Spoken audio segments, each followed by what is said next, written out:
La plus grande de nos richesses ne se mesure pas en millions. Nous vous faisons découvrir des ovnis pour vous permettre d'en devenir un, vous aussi. Sportifs, entrepreneurs, artistes, ils nous partagent chaque semaine leurs récits de véritables trésors d'informations.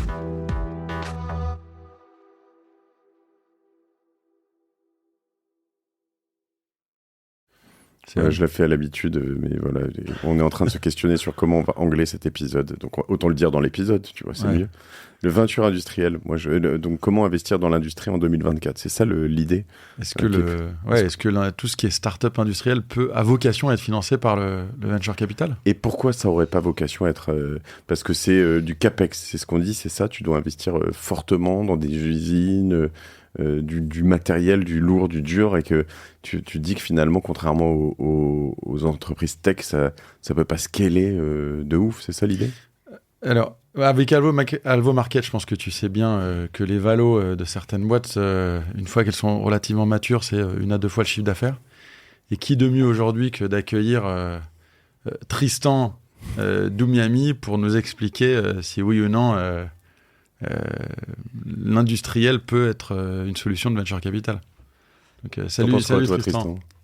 Alors en fait, le modèle est forcément un petit peu différent parce que déjà en fait, pour monter une usine, il faut vraiment être soit déjà un grand industriel établi qui a les moyens de financer la construction d'une nouvelle usine. Tesla. Et qui peut exploiter les canaux de distribution qui sont déjà existants. Soit il faut réussir à trouver un élément très différenciant. Et cette différenciation, en général, on la trouve par la technologie. C'est-à-dire on développe une technologie qui permet de créer un produit très désirable que personne d'autre sur le marché arrive à créer. Comme toutes les boîtes qui font de la protéine animale, il y en a quelques-unes en France, donc ils te font des espèces de fermes, finalement, de grillons, ou trucs comme ça, c'est un peu ça, non ?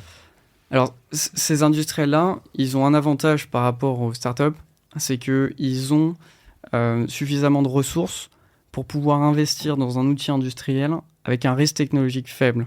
Parce qu'ils ont un autre avantage, c'est qu'ils ont déjà les canaux de distribution et ils ont déjà une marque qui leur appartient et qui leur permet effectivement de se lancer dans de l'industrie, dans des choses qui sont relativement nouvelles mais déjà dérisquées sur le plan technologique. En revanche, si on a un nouvel acteur, on est obligé d'avoir une différenciation forte. Et cette différenciation forte, elle passe par un risque. D'accord ? Et le développement d'une technologie industrielle, c'est déjà quelque chose qui prend au moins 4 ans. C'est très très rare de voir des entreprises mettre moins de 4 ans à développer ces nouvelles technologies.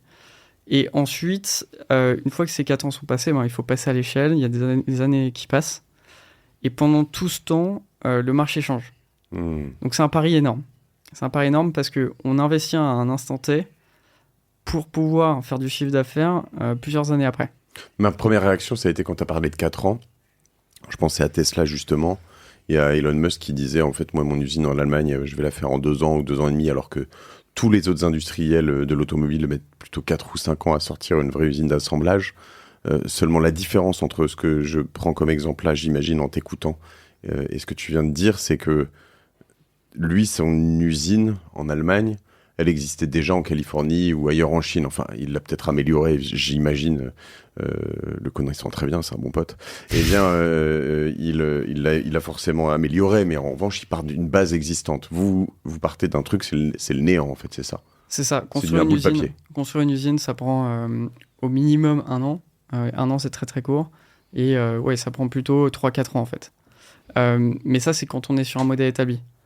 Quand Tesla est né, en fait, il y a eu des années de recherche et développement. C'est quoi, c'est début 2000 ? Oh là, ouais, t'es entre 2000 et 2005, ouais. Il y a eu des années de R&D. C'est un rachat de sa part. Ouais. Pardon, ouais. Donc, en fait, ces années de R&D, c'est plusieurs années déjà. Et une fois que la R&D est arrivée à terme, il reste le passage à l'échelle. Le passage à l'échelle, c'est extrêmement risqué. Et pour revenir à la question de départ qui était est-ce que le venture peut financer de l'industrie ? Je pense qu'on a des bons exemples de succès. Hein. Je veux dire, Nvidia, c'est une boîte industrielle aussi. Hein. Donc, c'est entièrement possible. Les multiples potentiels d'investissement sont énormes. La grosse différence entre une entreprise SaaS, typiquement, et une entreprise industrielle, c'est que avant de valoriser une entreprise sur un multiple d'EBITDA ou un multiple de revenus, il va se passer plus de 10 ans. Ouais, et ça, c'est l'enjeu pour des fonds de venture. Exactement. Quand je t'entendais dire 4 ans, le fonds de venture, je pense que 100% des fonds de venture dans le monde, les agréments de l'AMF, américains, c'est de dire vous investissez pendant 5 ans et vous désinvestissez pendant 5 ans. Et donc, ça veut dire que tu es supposé lever l'argent, l'investir, le rendre en moins de 10 ans. Et donc, quand je t'entends et tu dis, en effet, t'imagines pour un fonds de précide seed qui veut investir à ton premier tour, en fait, il faut que dans sa tête, il se dise, soit je sors à la série B, série C, ou soit il faut que je convainque mes investisseurs de leur dire, attendez, ça va prendre un peu plus que 10 ans.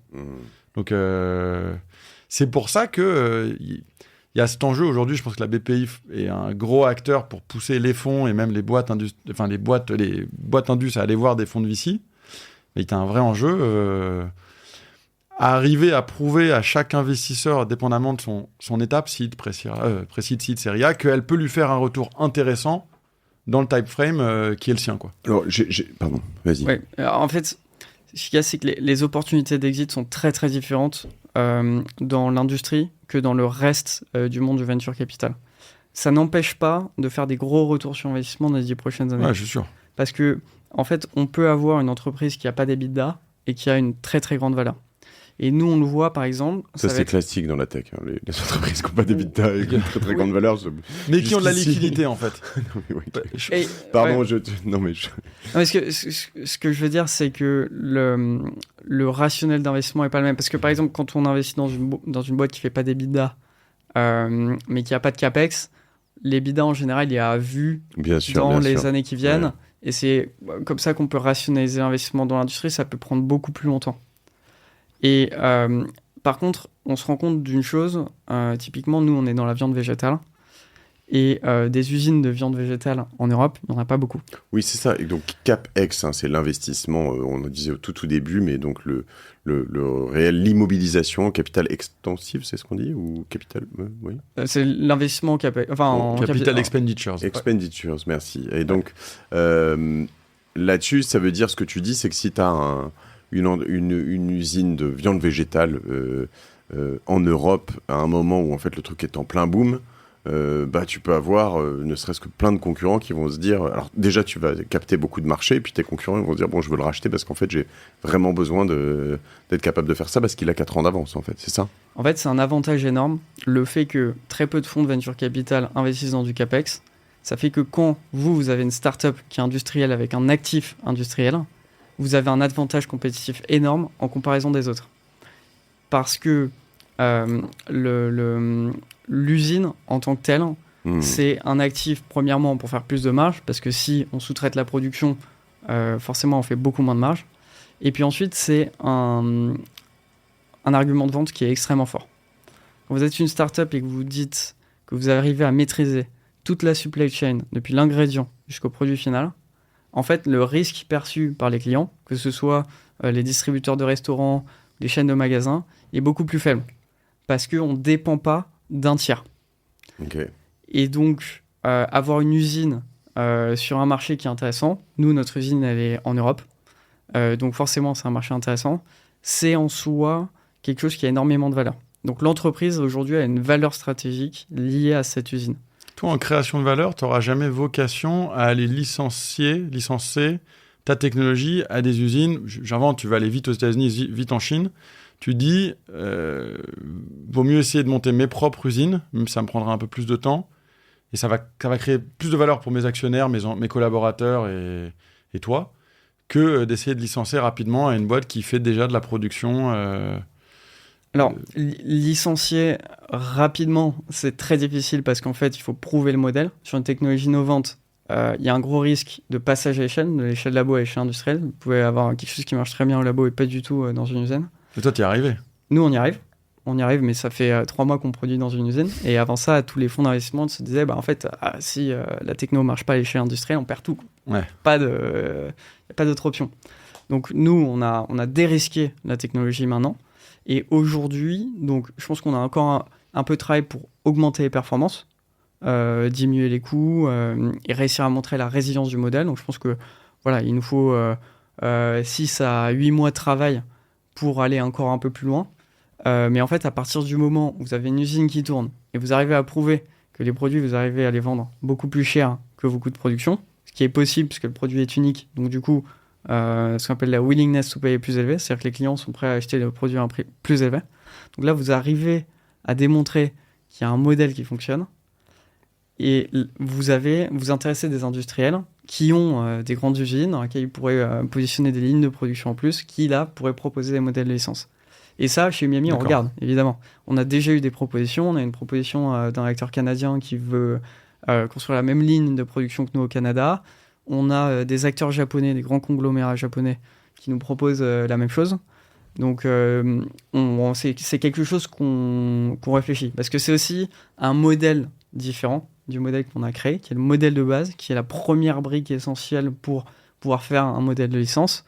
Mais c'est vrai qu'un jour, on va vraiment se poser la question. Parce que du jour où vous avez un modèle de licence, en fait, vous avez du cash qui rentre, mais aucune dépense associée, si ce n'est quelques allers-retours peut-être d'un de vos ingénieurs pour aider pour la maintenance, pour former les équipes. Il y a un énorme risque quand même au milieu, j'imagine, parce que, si j'ai bien compris, tu peux être un peu parano sur votre secret industriel, et j'en conviens, je pense que justement, on parle vraiment d'industrie, là, c'est autre chose que des lignes de code, mais c'est quand tu commences à faire ce genre de choses, on l'a vu à un moment sur l'export justement d'industrie au Japon, puis ensuite Taïwan, Chine, etc. En fait, tu balances ça, si demain tu ouvres ton usine en Chine, à Shenzhen, je donne pas cher de la longévité ou de l'unicité de Umyami ici. En fait, l'essentiel, c'est comme dans tous les business, c'est de trouver des partenaires commerciaux qui sont dignes de confiance.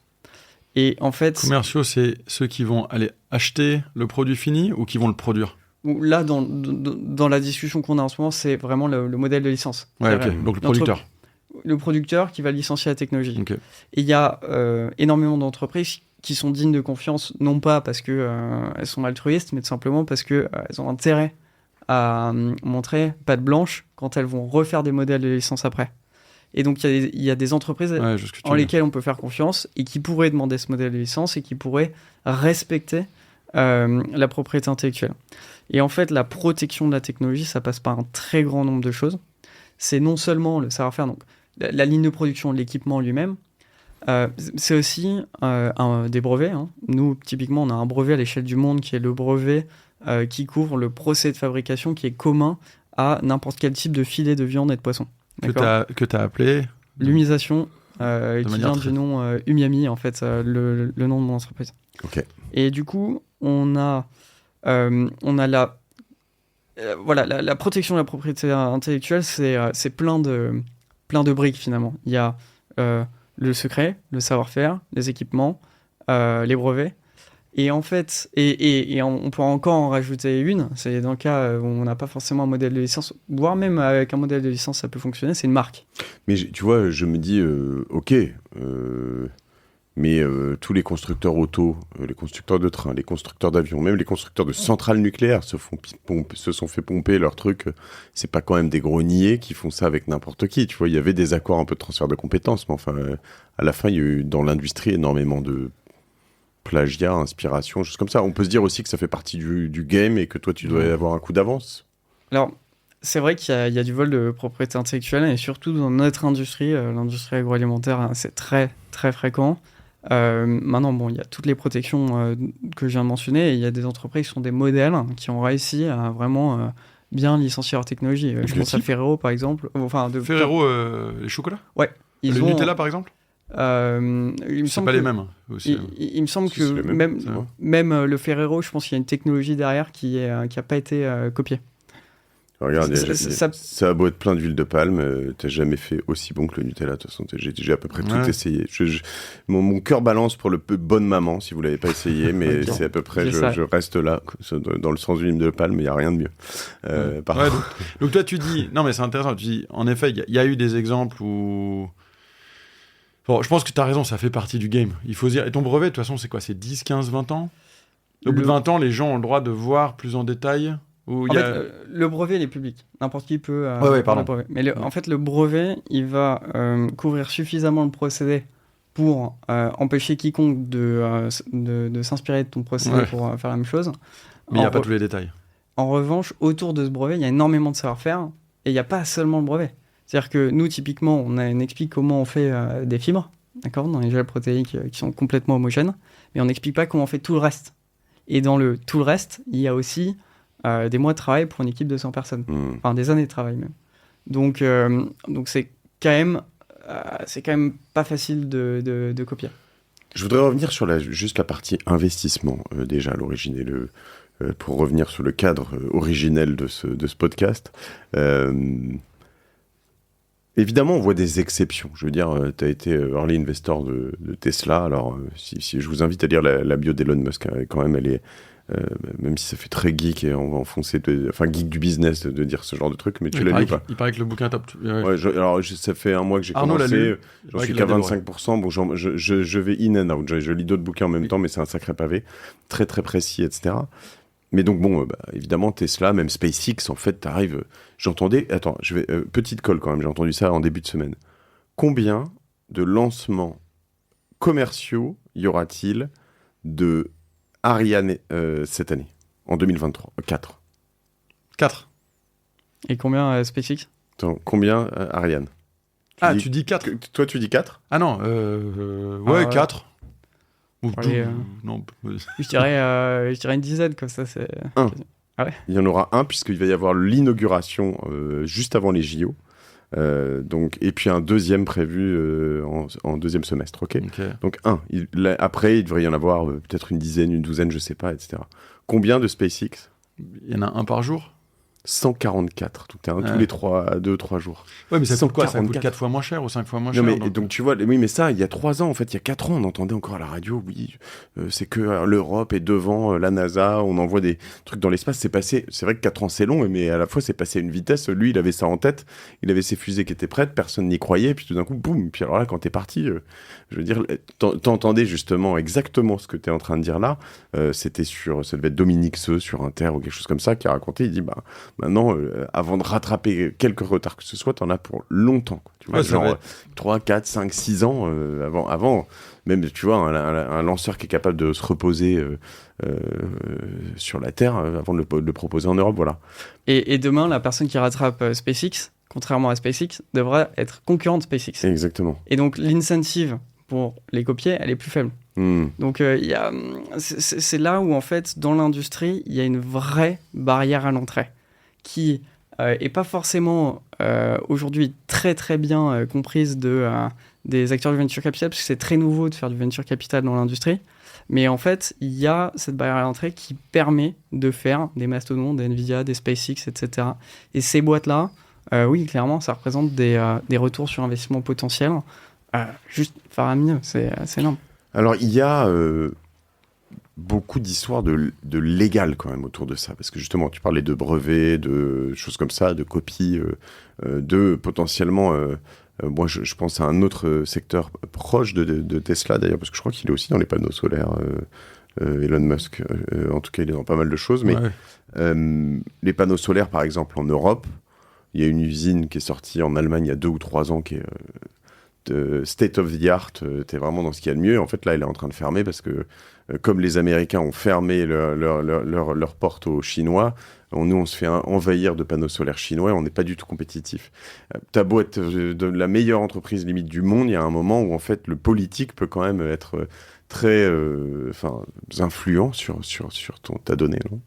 Ça fait partie des risques. Et nous, on voit ça en France, d'ailleurs, en ce moment. Il y a un décret qui est assez...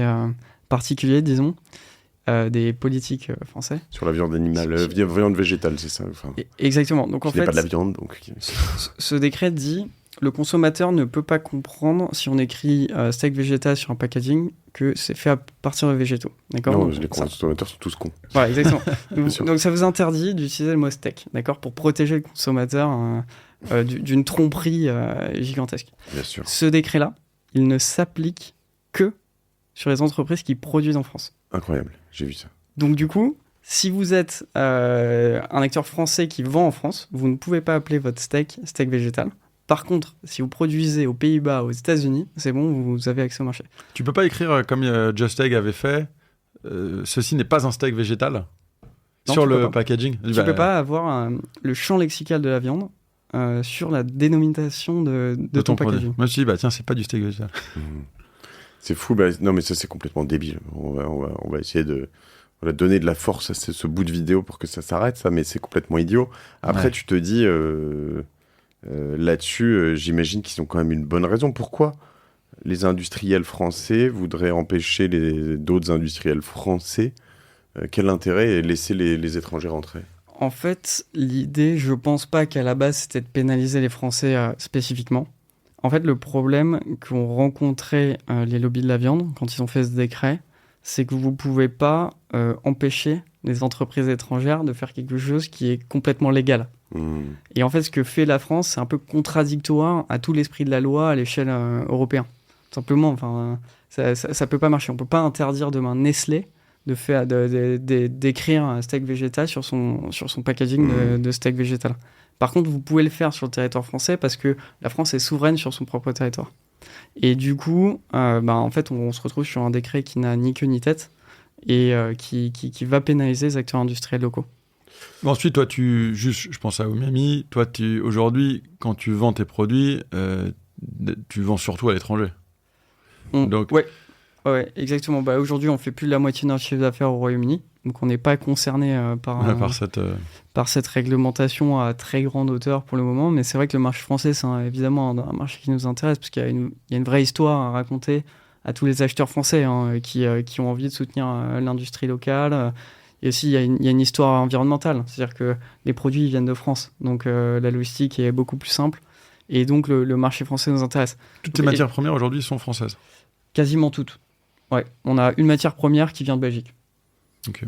Et moi, ça me fait quand même penser, je reviens alors à Tesla, parce que producteur automobile, enfin assembleur automobile, d'ailleurs ils sont plus qu'assembleurs Tesla, justement, c'est un peu ça, si tu reviens sur le début de l'histoire, à l'origine ils assemblaient chez Lotus, leur toute première premier véhicule, et puis en fait ils faisaient passer c'est ce qu'ils expliquent dans ce livre, hein, mais des pièces détachées dans le monde entier qui faisaient 3 fois le tour du monde, voilà, ils galéraient, en fait ils se sont mis à produire un peu toutes leurs pièces détachées, tout designer eux-mêmes, etc. Alors ça, j'imagine, c'est un point important, j'aimerais bien qu'on y revienne sur jusqu'où tu pousses tu vois, la précision là-dessus, dans ce que tu dois être, sur ce sur quoi tu dois te mettre toi-même dans ton usine.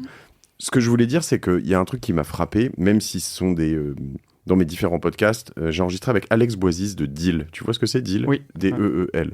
Qui font du portage salarial au niveau international. Bon, il y a un peu d'infra quand même là-dessus, pas de capex, je pourrais dire, hein, parce qu'il faut quand même avoir une boîte dans chaque pays pour pouvoir être capable de porter des salaires partout.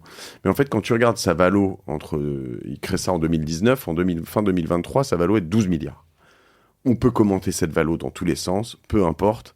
Elle est de 12 milliards sur la dernière levée de fonds. Et il explique pourquoi. C'était pour lui-même placer assez haut sa levée de fonds pour pouvoir emprunter ensuite facilement. 12 milliards, c'est plus que Renault, que la valo de Renault.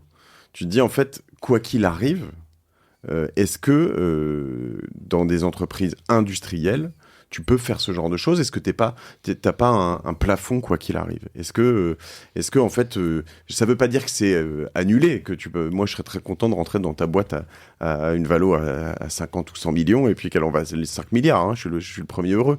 Mais est-ce qu'elle peut valoir 50 milliards? Est-ce qu'elle peut valoir 500 milliards? Est-ce qu'elle peut valoir 5000 milliards? En fait, finalement, dans les entreprises industrielles, il y a un coût supplémentaire qui est qu'on prend trop en compte par rapport à la réalité que ça représente. Ce coût supplémentaire, c'est CAPEX, d'accord? C'est vraiment l'investissement dans du mobilier, l'immobilier qui est complètement qui est physique, d'accord? Mais quand on compare par exemple à la création d'une marque, création d'une marque aussi, c'est énormément d'investissement en termes de cash. Et c'est du cash qui va pas dans quelque chose de solide, qui va quelque chose de complètement intangible, mais qui a aussi de la valeur, d'accord? Et en fait, finalement, la marque, c'est un actif. L'usine et ses lignes de production, c'est aussi un actif. Donc finalement, que vous créiez une marque ou que vous créiez un actif industriel, c'est la même logique. C'est des investissements avec un retour sur investissement. Et est-ce qu'on peut avoir dans l'industrie des retours sur investissement énormes? Oui, à condition dans un marché qui est suffisamment profond, premièrement. Et la deuxième condition, c'est de pouvoir faire des marges. D'accord. Et c'est là où la technologie rentre en ligne de compte, c'est à partir du moment où vous faites quelque chose d'unique et désirable, vous pouvez avoir un modèle ultra rentable. Et les modèles ultra rentables donnent des valorisations importantes. Et dans la food, le marché de la food, c'est juste gigantesque. Si on regarde rien Tout le monde a besoin de manger tous les jours. Exactement. Le marché de la viande, à lui de ça, c'est plus d'1 trillion. D'accord. Donc en fait, la sky is the limit. Vraiment, il y a... J'aime bien Je trouve que ton analogie, j'y avais jamais pensé. J'avais jamais vraiment pensé comme ça. Nous, tu sais, chez OVNI, on n'a pas peur de faire de l'industriel. On en a déjà fait... on est en train d'en faire on fait un 7e investissement et c'est un dossier qui se rapproche un peu d'un Miami dans l'histoire, dans le côté CAPEX, Indus. Et c'est vrai que c'est une bonne manière de le voir. Les gens le voient comme un investissement moins scalable, initialement, mais en fait, une fois que tu contrôles ta marge et que tu as ton actif industriel, ouais, tu peux être beaucoup plus rentable. Mais donc, si on revient sur la question de Mathieu, comment tu fais pour arriver à cette prochaine étape de dire un jour, je vaudrais 5 milliards ? Tu auras tes usines, des boîtes qui licencient ta techno. Et certes, tu seras un multiple de chiffre d'affaires, plus faible que le SaaS, mais en fait, tu auras cette capacité de production qui te permettra de monter ton chiffre d'affaires plus rapidement. Je sais pas, en fait. Pas forcément plus rapidement. Finalement, si on regarde notre modèle, en fait, un investissement CAPEX de 20 millions, ça fait 60 millions de chiffres.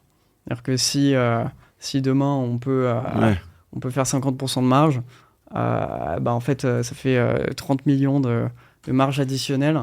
Tu veux dire l'investisseur peut mieux évaluer rapidement, tiens, mon investissement, c'est ça va me permettre de dégager ça. Et c'est 20 millions pour 60 millions la première année, mais la deuxième année, c'est seulement 5 millions pour 60 millions. Alors, ça descend pas aussi radicalement. C'est vrai qu'après, il y a des optimisations qui sont faites, parce que typiquement, notre première ligne, c'est un bijou technologique avec des paramètres qu'on peut faire varier de plein de manières différentes. On a fait ça pour dérisquer le passage à l'échelle. On s'est dit, s'il y a des ajustements à faire, on les fera. Maintenant, c'est avec notre deuxième ligne, on n'a pas besoin d'investir dans quelque chose d'aussi pointu technologiquement, puisque en fait, on connaîtra les paramètres qui optimisent le procédé.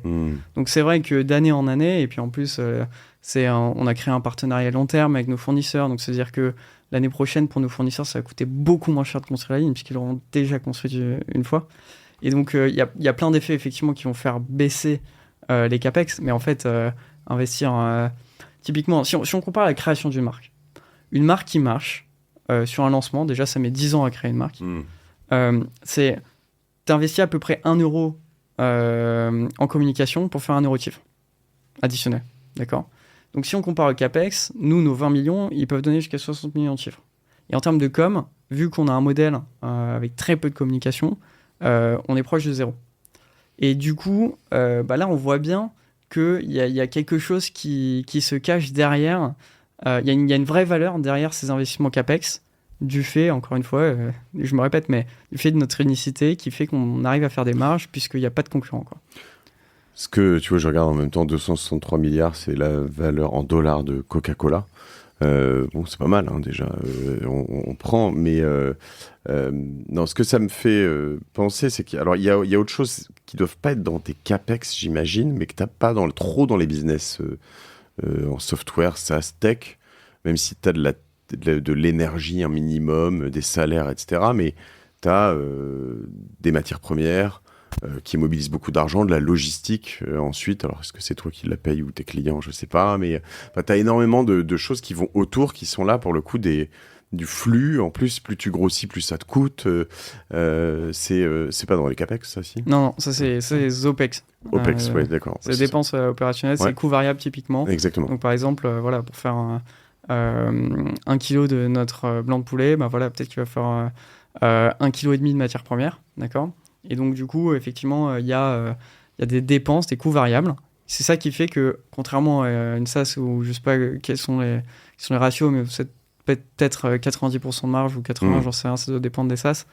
Nous, c'est vrai que c'est difficile de dépasser 50%. Mais en fait, encore une fois, on fait des produits alimentaires. Tout le monde mange tous les jours, plusieurs fois.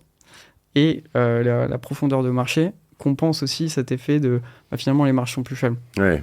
Non, mais je comprends. Mais on te challenge volontairement. Hein. C'est un peu l'idée d'essayer de pousser ce truc au max, sachant qu'il y a quelque chose. Alors, deux remarques que je peux me faire, que je me suis fait en t'écoutant, c'est que Bernard Arnault est l'homme le plus riche du monde, ou souvent en tout cas, un jour sur deux. Bon, c'est de l'industriel. On va appeler, il sauterait au plafond s'il nous entendait dire que c'est de l'industriel, mais en vrai, derrière, c'est de l'artisanat at scale. On peut dire ça comme ça, sinon. Et l'autre remarque, je l'ai perdue, elle va me revenir juste après. L'autre remarque, non, c'est peut-être ça, c'est en fait quand on t'écoute, ouais, ça peut être Vici compatible, mais ce qu'on nommait... C'était la souveraineté, pardon, sur lequel je voulais dire. Non, parce que voilà, c'est Vici compatible, mais en fait, politiquement, je disais, il y avait des menaces, mais c'est que quand même, on veut aussi de plus en plus, alors particulièrement sur le food, hein, plus qu'ailleurs, parce qu'en fait, tout le monde mange tous les jours. Donc à un moment, en fait, en Europe, en France, on va vouloir quand même... pouvoir ne pas trop dépendre sur l'énergie, sur le food, je crois qu'on est dans une ère post-mondialisation dans lequel, en fait, peut-être que si la BPI te finance aussi bien, ou si, il y a quand même des enjeux de souveraineté qui sont hyper importants et qui vont aussi asseoir des valos versus même les États-Unis qui sont très importantes. Je sais pas ce que tu en penses. C'est vrai, surtout dans un monde qui est de plus en plus conflictuel. C'est vrai que c'est vraiment important pour chaque pays, pour assurer sa sécurité alimentaire, de pouvoir être capable de produire ses propres aliments. Et c'est là aussi où il y a un jeu à jouer. Donc déjà en France, donc déjà sur la partie financement, évidemment, le gouvernement est ravi. Et d'ailleurs, ils nous ont beaucoup aidés. Hein. Nous, Miami, ils nous ont beaucoup aidés. On pourra revenir dessus de plein de manières différentes. Accompagnés. Et ils nous ont accompagnés. Ils nous ont aussi aidés sur, par exemple... On a racheté l'usine d'Unilever qui faisait soupe et les sauces Knorr dans l'Est de la France. Sur ce rachat, il y avait des dizaines et des dizaines de logisticiens qui voulaient se positionner. Mais le gouvernement, entre construire une usine alimentaire qui va permettre de nourrir les Français et un entrepôt Amazon. Exactement. Voilà, c'est un cliché. Donc, c'était pas pour faire les entrepôts Amazon en l'occurrence. Mais c'était la même chose que j'avais pas forcément... Ouais. Mais en fait, évidemment, on préfère construire des usines alimentaires. C'est beaucoup plus stratégique. Ça coûte combien ? Une usine ? Ouais. Enfin, non, mais de racheter un truc comme ça. Là, en l'occurrence, nous, comme on avait Bercy de notre côté, globalement, on l'a racheté à un prix complètement décoté par rapport à si c'était un entrepôt qui rachetait. 10 millions. Alors là, en l'occurrence, on l'a racheté 2,5 millions et ensuite, évidemment, on a racheté énormément de travaux après. Mais voilà, donc on est aidé par le gouvernement pour contribuer à la souveraineté alimentaire, effectivement. Et pour rentrer un tout petit peu dans le détail là-dessus, tu fais énormément de travaux après, mais tu le rachètes avec des employés, j'imagine. L'objectif, c'est de préserver de l'emploi. Alors là, en l'occurrence, on est dans le Grand Est. Le Grand Est, c'est le plein emploi total, même pas 2% de chômage, je pense. Donc du coup, ce qui s'est passé, c'est que à l'époque où Unilever a fait un plan social, tout le monde quasiment a retrouvé un emploi dans la foulée. Donc, parce que ce que j'allais dire, c'est qu'est-ce que tu fais de ces gens pendant que tu fais les travaux ? C'était ma question qui arrivait derrière, mais si tu ne regardes pas, il n'y a pas le sujet. Alors, il y avait 4 personnes sur le site qui ont continué à travailler avec nous. Donc, effectivement, on était ravis de les garder parce que, premièrement, c'est des personnes qui sont particulièrement talentueuses. Et ensuite, parce que c'est des personnes qui connaissent parfaitement l'usine. Et une usine de 15 000 m², il vaut mieux connaître les petits recoins, les subtilités. Ça reste un outil technologique. C'est pas juste des murs, quoi. Il y a tout un système. Il y a des utilités. Il y a du chaud, du froid, de l'électricité, etc. Il faut vraiment connaître un site comme ça pour pouvoir bien l'exploiter.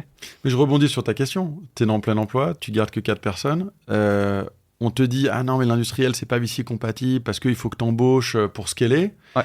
En fait, comment tu as fait pour aujourd'hui vous êtes 130 et vous êtes combien dans l'usine ? Alors en fait, on a 50 équivalents temps plein et 75 personnes qui travaillent. On a fait travailler 200 personnes pour la construction de l'usine. Et comment tu fais pour casser cette réponse qui est de dire non mais parce qu'en fait ce que j'entends, ça n'a pas été si facile d'embaucher 75 personnes. Ah oui, ça a été assez compliqué, mais on a en fait comment dire, en théorie c'est compliqué. Et là encore, ce qui est intéressant, c'est que nous, on arrive avec une approche innovante, on est une start-up et du coup, on a employé des méthodes un peu différentes. En l'occurrence, chez Miami, on a organisé un énorme barbecue avec nos produits et on disait à tout le monde de venir avec leur CV. On a fait ce qu'on appelle un job eating.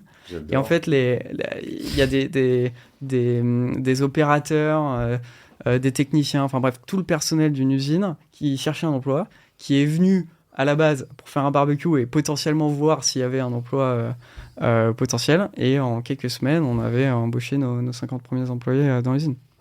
Et ça, c'est vrai que ça a surpris tous les locaux qui étaient là. En fait, à côté, vous avez Merckx qui n'arrive pas à recruter, à staffer ses équipes. Et vous arrivez et toi, on t'as débauché Tu carrément. sais ce qu'on va faire? On va faire ça avec OVNI, mais on va faire l'inverse.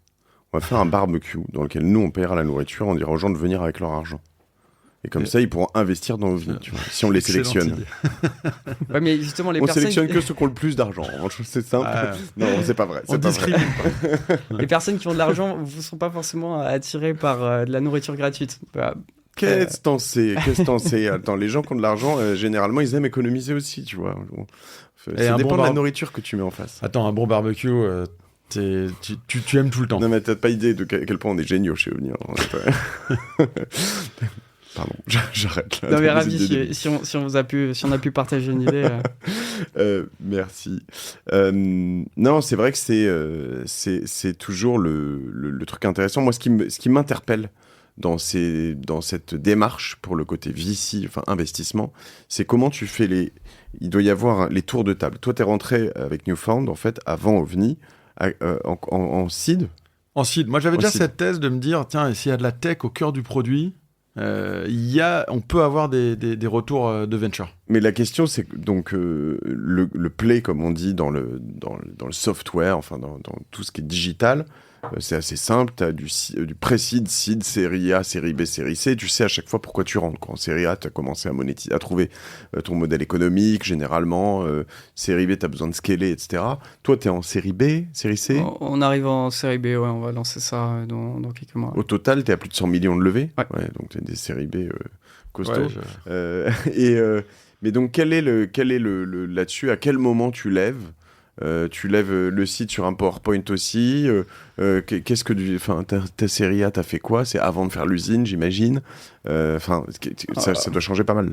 En fait, dans la deep tech, c'est-à-dire ces entreprises technologiques qui mettent beaucoup de temps avant de mettre un produit sur le marché, il y a des gens qui font des séries D, E, F avec 0 € de chiffre. En fait, il n'y a plus de benchmark. Il n'y a vraiment plus de benchmark. En fait, ça marche vraiment à est-ce que des investisseurs sont prêts à croire que ce que tu es en train de construire pourra faire de la valeur plus tard. C'est pas une question de est-ce que combien tu as de chiffres, combien tu as de marge, etc. Voilà.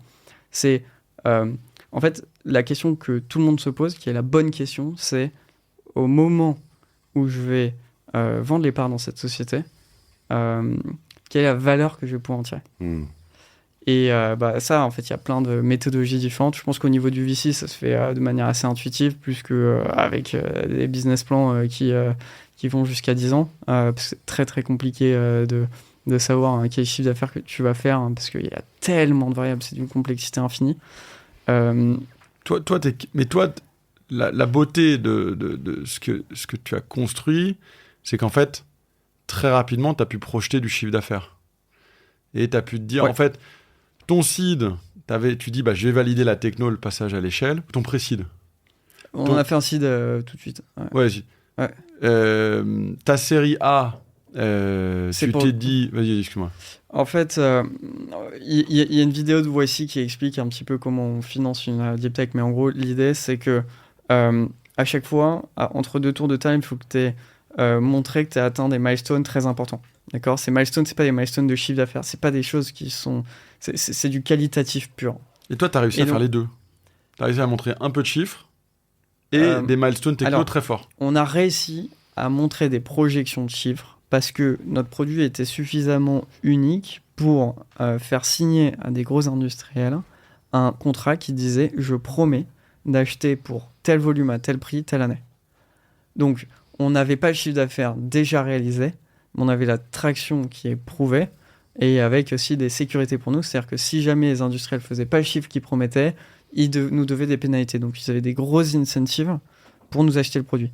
Donc ça rassure effectivement sur notre capacité à générer du chiffre d'affaires. C'est ce qui nous a permis d'obtenir les emprunts bancaires, ce qui nous a permis de lever de l'argent, etc.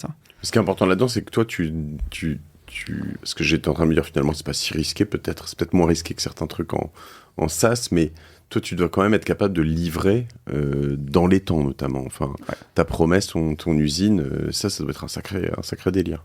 Bah, c'est un challenge, parce que en fait, nous, quand on regarde les mois, on brûle le plus de cash avant de commencer à produire, on brûle 2 millions par mois, quoi. Donc en fait, si le vous petit perdez... mois de retard, les 3 mois de retard. C'est ça. Les 3 mois de retard vous coûtent 6 millions d'euros. Donc vaut mieux pas trop être en retard. Donc t'es sur le chantier un peu souvent, regarder les gens. Ta pause clope, elle a fait 12 minutes là, c'est un peu trop. Alors, moi j'étais pas sur le chantier.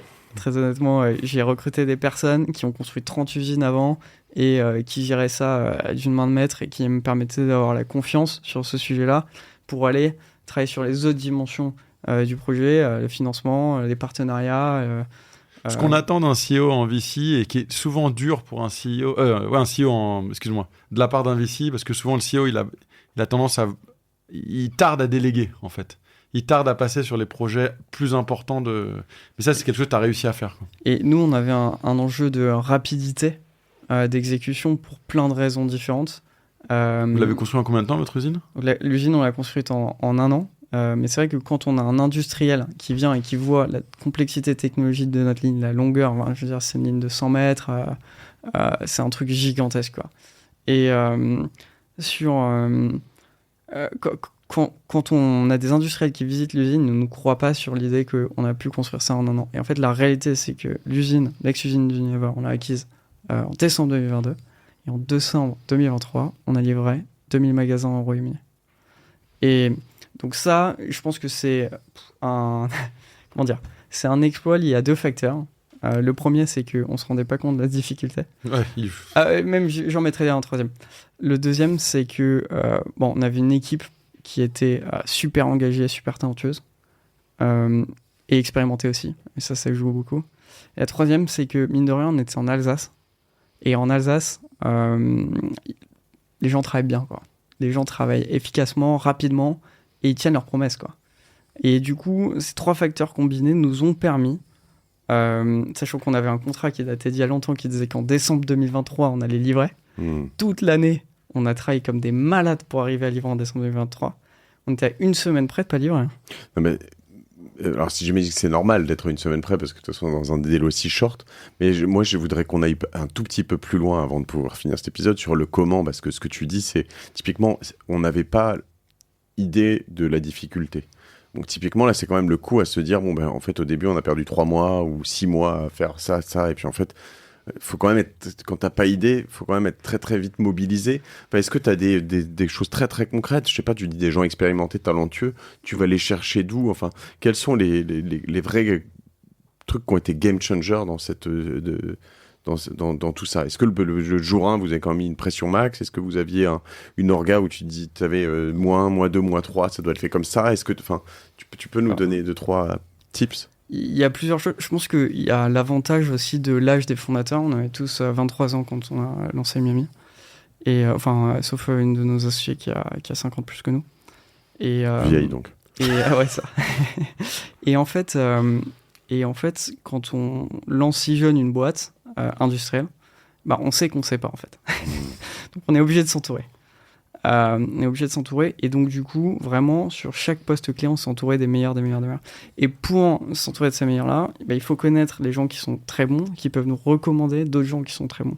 Et souvent nous ça se fait comme ça. On a recruté typiquement notre CTO Sylvie Breton qui a apporté dans l'équipe des gens qui sont exceptionnellement bons aussi. Mais c'est le coup à se faire totalement bananer, c'est ce que je veux dire. Excuse-moi, je te pousse là-dedans parce que tu vois, quand t'es jeune et que tu sais pas, tu t'entoures de gens qui savent et qui te disent non, 1 an c'est pas possible.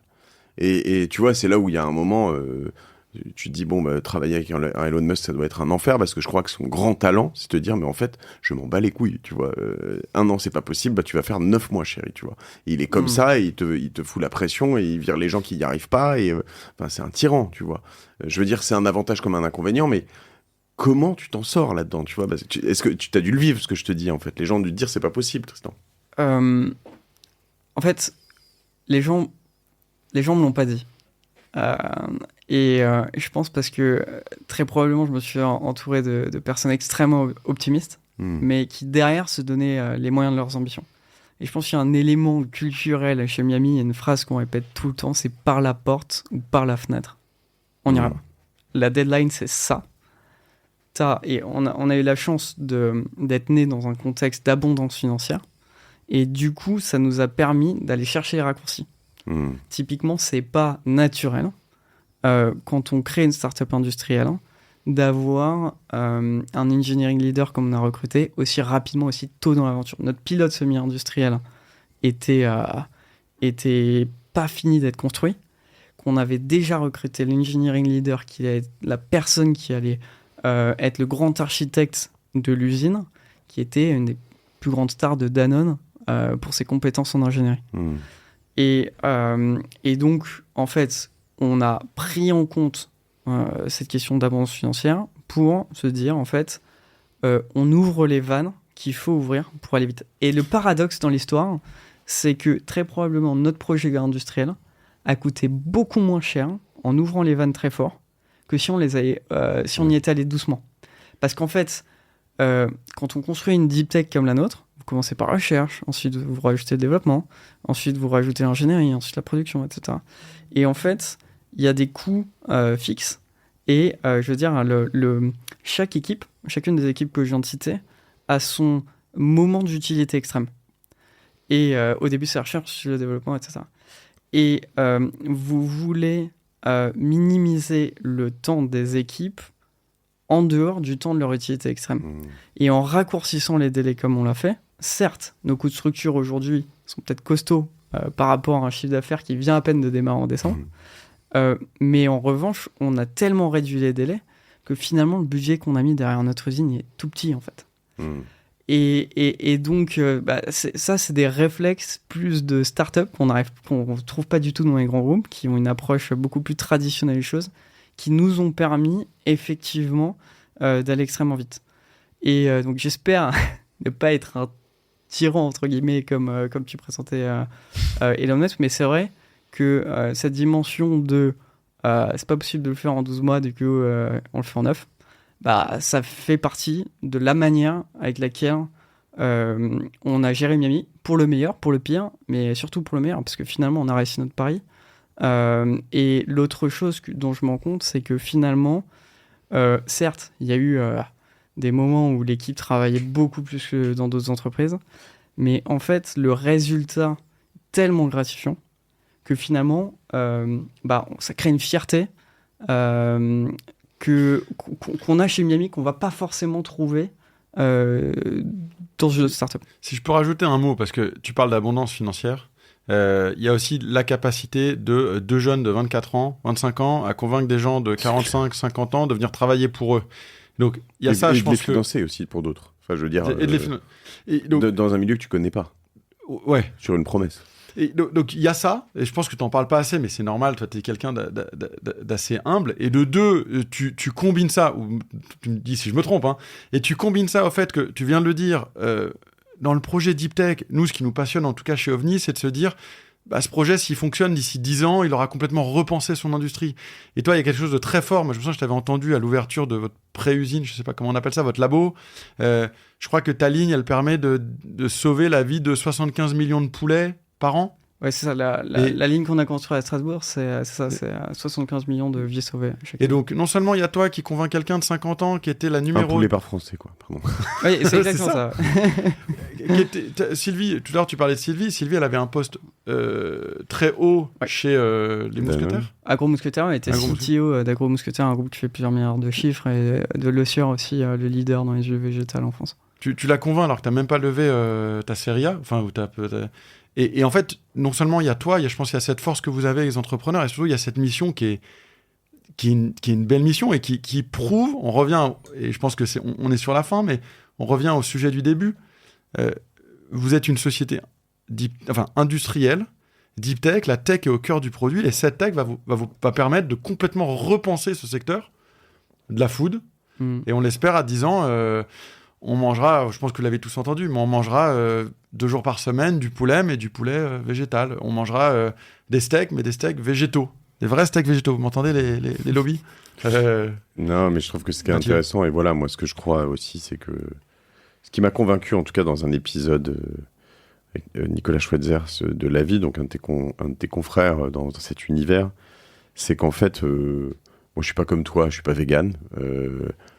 Cela dit, me dire que je mange du porc animal, d'un animal qui a jamais vu l'extérieur, dans 98% des cas, je dis peut-être une connerie, mais voilà, honnêtement, vraiment, ça m'emmerde, en fait, tu vois, ça me pose un énorme problème.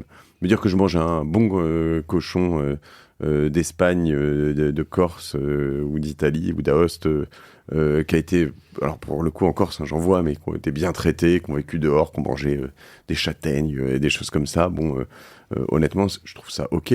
Mais l'industrialisation de la mort de ces animaux me convient pas vraiment, en effet. Donc, je pense que le fait de se dire à un moment, tout ça, on s'alimente de ces choses-là sans vraiment les kiffer. Et puis, en plus, quand tu vois comment c'est fait, te dire, bon, ok, j'adhère pas à ce truc-là. Ça, moi, je trouve que c'est une percée phénoménale. Et je pense que c'est ce qui est vraiment intéressant dans ces modèles, en tout cas. Puis tu dis 75 millions de poulets. En fait, je pense que là où il faut aussi un peu... Tu peux pas faire des campagnes comme ça, mais là où il faudra un peu dire aux gens, bah, vas-y, c'est leur dire, tiens, t'as déjà vu se faire un poulet se faire égorger ou pas?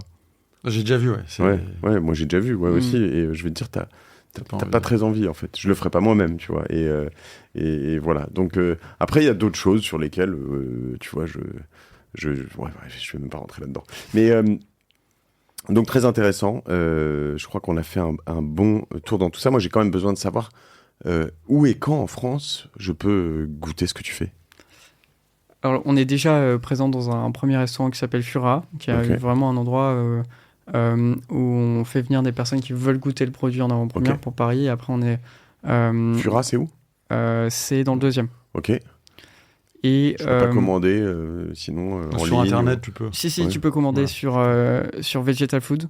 Tu peux commander les produits. Tu peux aller sur notre site internet et tu as un lien qui t'amène là-dessus. On mettra ça dans le... J'en ai acheté, si tu veux, je t'en apporte. Il fallait que je goûte avant le podcast. Ouais, donc cool. C'est disponible pour le moment, surtout encore une fois à l'étranger. Ça arrive en France dans les mois qui viennent. En septembre, on devrait déjà commencer à être dans pas mal de chaînes de restaurants. Mais pour le moment, voilà, sur Internet, chez Fura. Très bien. T'as fait du cash-out sur ces différentes levées? Ça c'est une info que je préfère garder pour moi. Ça veut dire oui. Tu vas investir dans OVNI. Tu vas investir dans OVNI. Ouais, j'y crois dans OVNI, vraiment. Donc ouais, ça me ferait plaisir. Après, je sais pas si je peux mettre la taille de ticket que vous attendez, mais on peut toujours s'arranger. Il a pas dit oui, mais moi je vois 2 oui dans ce qu'il a dit. Il est chaud, Mathieu. Merci, Tristan. Merci beaucoup, bravo pour j'ai envie de dire Miami, mais je me suis trompé ou pas? Non, c'est ça. Oui, j'allais dire ou Mimi, mais non, ça c'est un autre. Et puis j'aimerais vraiment tester ça, goûter ça très très vite. Donc bon, bravo, merci beaucoup. Merci à vous deux. Merci Augustin. À plus tout le monde. Abonnez-vous sur ce podcast ou sur la chaîne YouTube. Voilà, allez-y et puis partagez autour de vous des gens qui hésitent à investir dans l'Indus parce que c'est le turfu, l'Indus. C'est le turfu.